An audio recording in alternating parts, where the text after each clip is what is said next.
ত্রয়োদশ জাতীয় সংসদ নির্বাচন ও গণভোটকে ঘিরে বগুড়া জুড়ে বইছে উৎসবের আমেজ। নির্বাচনের দিন যত ঘনিয়ে আসছে ততই বাড়ছে ভোটারদের আগ্রহ। তবে জাতীয় নির্বাচন নিয়ে মানুষের আগ্রহ থাকলেও গণভোট বিষয়ে সাধারণ মানুষের ধারণা এখনো স্পষ্ট নয়। আচ্ছা, গণভোট সম্পর্কে যেটা আমি বর্তমানে আমার যেটুকু আমার কনসেপ্ট আমার কাছে এটা আসলে ক্লিয়ার কনসেপ্ট না আমার কাছে। এ নিয়ে অনেকেই বলছেন সরকারি প্রচারণা আরও জোরদার করা প্রয়োজন। আমাদের যে গণভোটের আয়োজন এই বিষয়টা আরও বেশি পরিষ্কার হওয়া দরকার। চায়ের দোকান কিংবা হাটবাজার সবখানেই আলোচনায় আসন্ন জাতীয় সংসদ নির্বাচন। ভোট দেওয়ার প্রস্তুতিতে ব্যস্ত ভোটাররা। জাতীয় নির্বাচন নিয়ে আগ্রহ থাকলেও গণভোট বিষয়ে সাধারণ মানুষের মধ্যে রয়েছে নানা প্রশ্ন।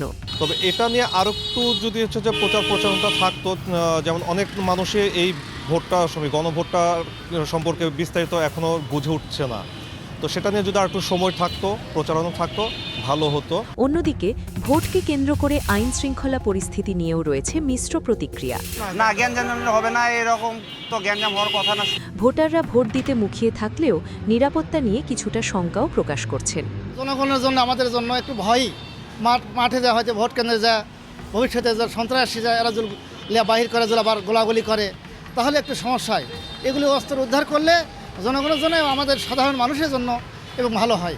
তবে নির্বাচনকে সুষ্ঠু ও শান্তিপূর্ণ করতে মাঠে থাকছে আইন শৃঙ্খলা রক্ষাকারী বাহিনী।